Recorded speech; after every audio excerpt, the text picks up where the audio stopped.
Hi class, welcome. So let's talk about how to make a use case. You already got a good background from watching that YouTube video, but let's go over it a little bit more. Okay, so this is what we're gonna do. So what is a use case? Well, basically, it's going to be a way for us to describe how something, some kind of entity, works or interacts with the system. And that system can be anything. So you might consider a system as a mobile phone app or some type of customer relationship management system, a video game, a website, or even a kitchen appliance, right? If you're using UML, which is what we're learning today and throughout the rest of the class, then you are describing the use case in a visual way. But it can also be done in words. So the entity that's interacting with the system, it's known to be an actor. Right? Now, an actor, that could be something that's a person, it could be a place or a thing. For example, it might be a person that physically interacts with a mobile phone app, or maybe it's going to be a smartwatch that interacts with some web app. So this is an example of a use case diagram to visually look at something like this. Right? So you're probably familiar with this type of system, a university registration system. So let's look at this. Can we tell what this is showing us? So we see that there's this rectangle box which represents the system itself. So everything within the box, that's the university registration system. We can also see some of the graphics for an actor. And it's not too hard to draw. It's the stick figure, right? So these stick figures are those entities that are going to interact with the system, okay? So we see some on the left and we see some on the right. If you recall from watching that video, the actors that are on the left, these are going to be the primary actors. So they're going to have more of initiative when they are interacting with the system, right? So that's why they're primary. Now contrast that with the actors on the right. These are secondary actors. So they're still going to be able to interact with the system, but they're secondary, meaning it's going to be in response to something else, okay? So let's look at what that means here. So we see a student can register for classes. Now you notice this register for classes. This is an example of a use case. So you see that it has a verb in it. So it's going to be doing something. So registering, identify, register, bill. Right? They're always going to have a verb in it. So they're doing something. And we want to keep it concise. So this is a visual representation. It's not really meant to have too much text all over it. Right? What else can happen? Well, after a student registers for classes, then a registration clerk, maybe like an advisor, can also interact with the system and help with registering.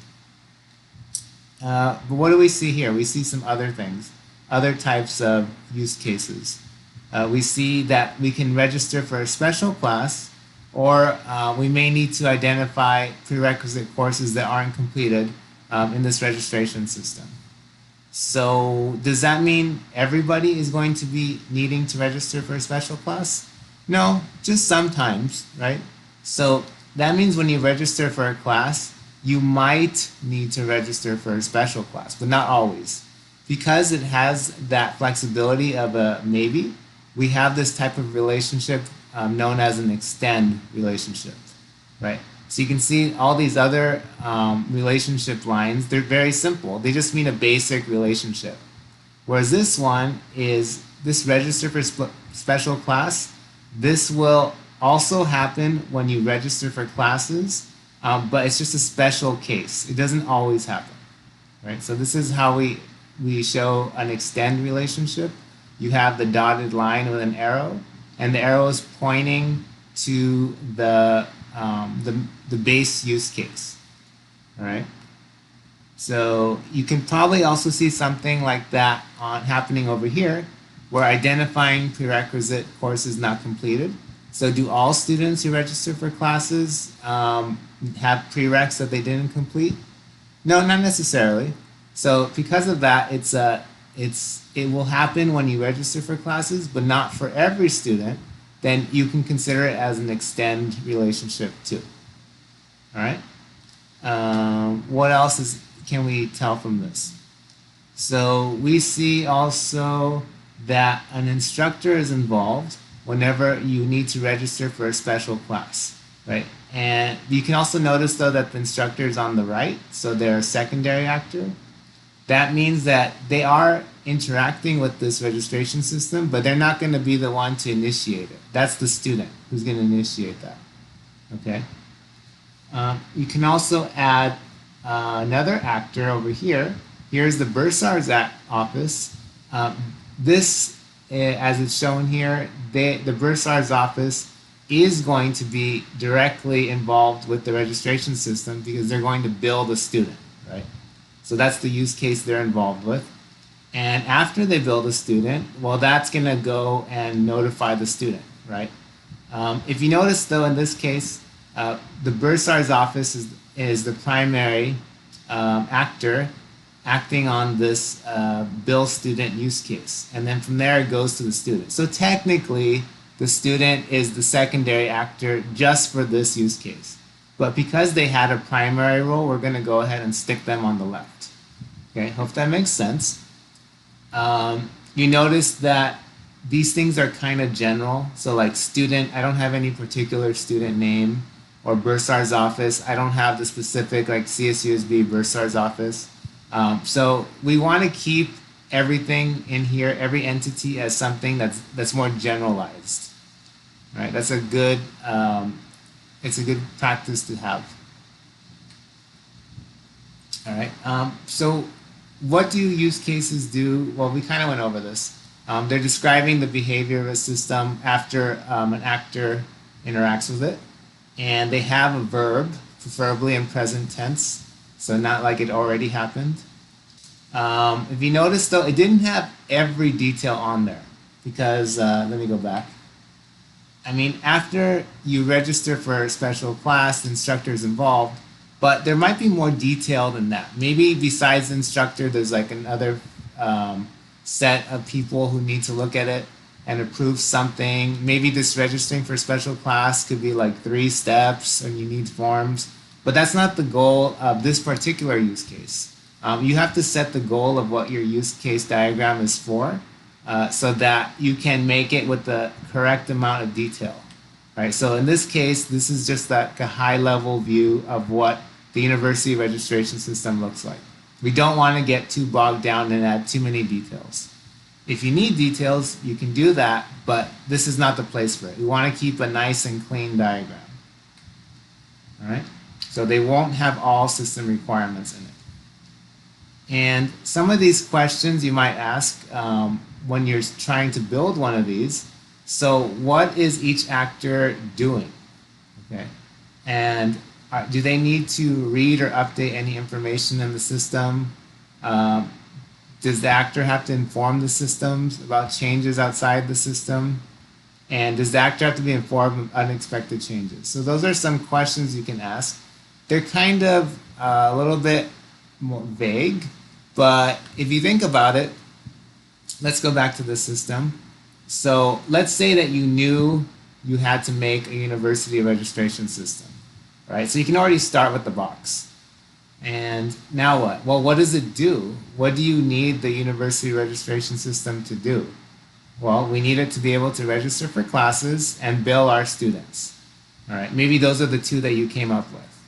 Okay, fine. Now you have 2 use cases, 2 ovals to go along with that. And who's involved with this? So maybe you're going to come up, well, of course, the student, they need to register. And we might need someone like an advisor, some kind of registration clerk who also can help with this, help the student register for classes. And then we'll have the Bursar's office involved with billing the student. But then as you think about it, maybe you realize, well, when you register for classes, sometimes we need to also have a special class that doesn't always happen to everybody. So you're going to go ahead and add this extend use case on it, right? So as you're thinking about it more, you start to fill in a little bit more details that you believe the system needs to really give an idea of what it's about. And keep going and you realize, oh yeah, that means there's another secondary actor of the actual instructor to approve the special class. Okay? So you can think about it like that. If you have an idea of what the system needs to do, then you can start filling it out like that. You can kind of also go backwards. If you know who are the users, who are going to be the actors, then you can think about what do they need or what do they want, right? And those requirements can help build the system itself. So you can go both ways. It can be bidirectional. So I basically just described this. One extra thing is you notice that some use case was just kind of sitting there and it wasn't attached to an actor, like it wasn't attached to one of the primary actors. You might consider this as like an abstract use case because it's being connected to another use case, if that's helpful. All right, it's just a use case that got started by another use case, in case you come across that, an abstract use case. All right. So we kind of saw this already, so that we want to make sure that the actors are not going to be like a specific student name or any specific instructor name, but more general, right? So it's representing a role, but not any one specific. We saw that the use case is like that oval or the ellipse, and it's just a single function. And the system itself is going to be included within that rectangle. And those connections or relationships are going to be represented by those lines and those arrows. Okay, so these are going to be the relationships. So you see the lines. Hopefully you can see my pointer. I just realized that. Can I add a pointer? Laser pointer. Oh, there we go.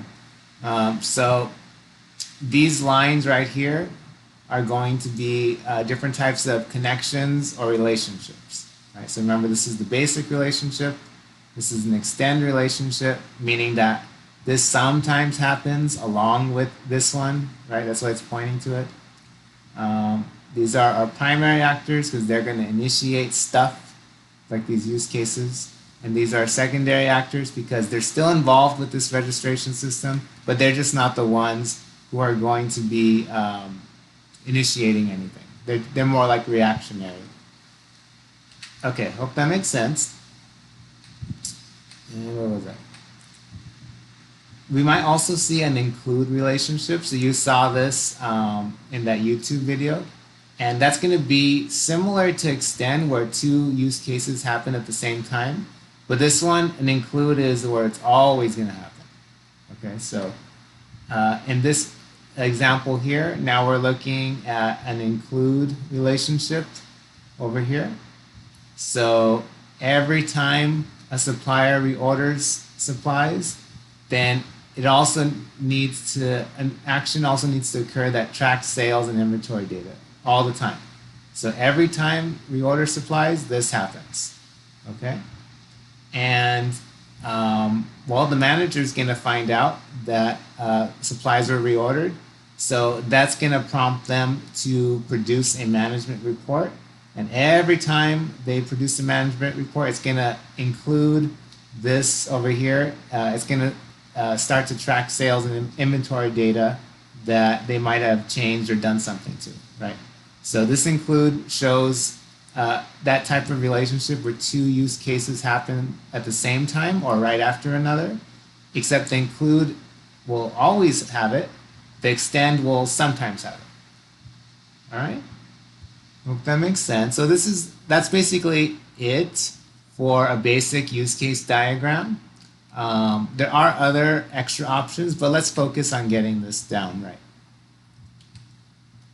And we can also have a written use case if you really want more detail.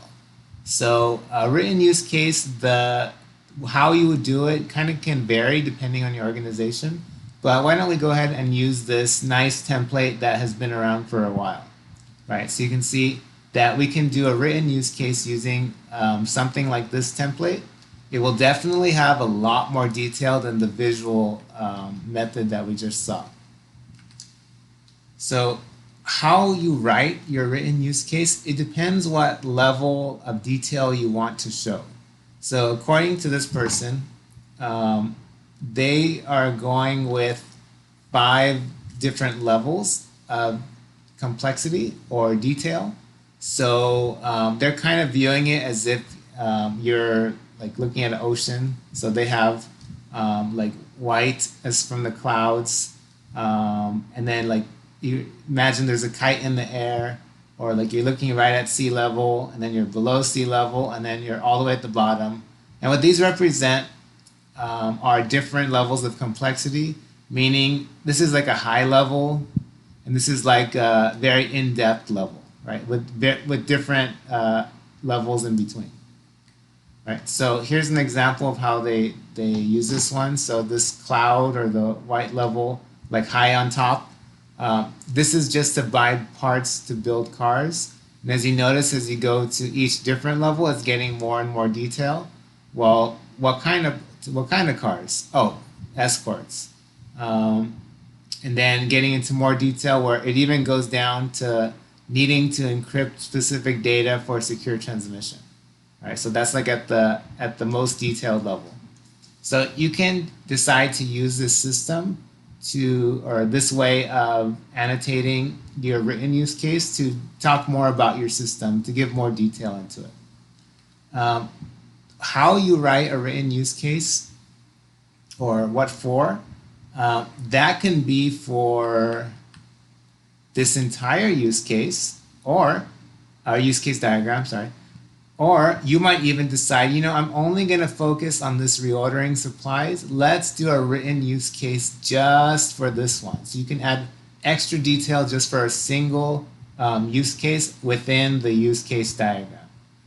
Does that make sense? So you can write a written use case for the entire thing, or you can pick one specifically and add more detail. All right, and this is a good template to consider using. And let's see what this stuff means. I feel like the order is a little off. So some of it is pretty intuitive. So the stakeholder are the people who are going to have stake into the system that you're making. So people who are going to get affected. Preconditions are things that you need to have before the use case can start. So maybe like registering for classes, a precondition might be you have to be an enrolled student. So you have to be an admitted student, I mean.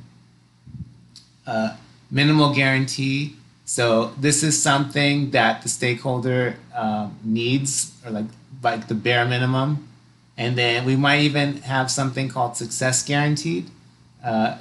So what is beyond the minimum that we need to actually satisfy a stakeholder's need, right? So maybe a minimal guarantee for like registering for a class is you can get a class registered if you come in person, right? So minimally, sure, you at least get your classes. It wasn't very pleasant because you had to come in person and fill out paper by hand, but hey, at least you got your class. So that's a minimum guarantee. I'm just giving an example. Success guaranteed, that could be how the use case might be done so that it will actually like satisfy the stakeholders fully, or at least better than the minimum. And a trigger event, that's what starts a use case. So why would we need to register for classes? Maybe the trigger event is that our registration appointment has opened up, right? So that's when we're going to need to register for classes. And we kind of talked about this, but that extend or extension, so that's going to be things that follow certain exceptions. So like that example where you need to register for a class, but then now you need to register for a special class like honors, or maybe a class is full or something like that. You can detail that as an extension here. Okay, so this is a different use case diagram. You can see it's a little bit more simple. There's no secondary actors. We can kind of tell what's going on, that a customer in this reservation system is able to search a schedule, they can make a reservation, etc., etc. Right? So they can do a whole bunch of stuff. If a customer purchases reservations, this include, what does that mean? Think about it. So it means, so you see this include relationship. That means it's going to authorize credit card use, but will it always do that? Or just sometimes? Well, this include means always, all the time. So every time a customer purchases a reservation, it's going to authorize the credit card use. Right? So this is kind of a little bit review. But the main thing is, what if I wanted to pick a specific, this is kind of small, let's see if I can zoom in. What if we wanted to pick a specific use case, like browsing a catalog? Okay, and this is, I guess this is something else. This is not really related. I guess so. So browsing a catalog. So in this case, this is one use case. We could have had this as the higher, like to include less detail, but this one, let's say we wanted more detail. So that's why we're only going to focus on browse catalog.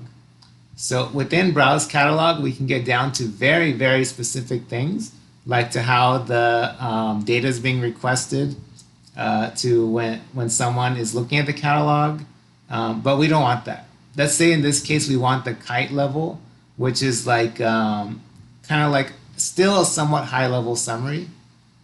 Remember the previous slide that was showing the different levels? So if you list it as a kite level, then someone knows, okay, it's still relatively high level, so it's not going to have too much detail. And then we continue to fill out the template, right? So who are the stakeholders? Who will get affected by the system? So the customer and the credit bureau, they're the ones who want this thing to work correctly. What's a precondition to browsing the catalog? Well, they actually have to go to the website. Okay, so that's the precondition. What's the minimum thing that they need? Well, according to this, we at least need to be able to stop or roll back an uncompleted transaction. So that's like you're trying to browse the catalog and then book something, but it doesn't work. Well, if it doesn't work, you want it at least to be able to cancel it and not charge you for something, right? So that's like a minimum. And then the success would be that the reservation would actually work, okay? And how does it work? Well, then you actually have to go to the hotel homepage, right? So that's a trigger for this to happen, this use case. What else? So this is going to be even more detail about what are in a good scenario for what would happen, right? And here are going to be exceptions to that. So like you can think of this as kind of like that extend. So let's say that for whatever reason that they're not able to make the transaction for a hotel. So then, well, hopefully then that transaction is going to be able to be rolled back, and the customer is allowed to start again, or they're allowed to quit the website with we assume no charges to it. Okay, so it still doesn't have all the detail in there about like, well, how exactly is the transaction getting rolled back, or what does that mean starting again, like quitting site how? So there's still a lot of detail that's not in here, but that's okay. That's not the goal of this one. This is to give like a still somewhat high level summary of it, right? So the kite level is like the level 2, I think. Okay, how do I get a zoom? Okay, I'm just gonna double check. Yeah, see the kite right there. I would have just said 1, 2, 3, 4, 5. But it doesn't really matter as long as you understand that the level is going to give you an idea of how much detail is in it, right? So that's basically it. That's what I wanted to go through with you, to hopefully clarify some of the ways we can create a use case either through a diagram or a written use case. And let me know if you have any questions on any of the activities, and hopefully you're having fun.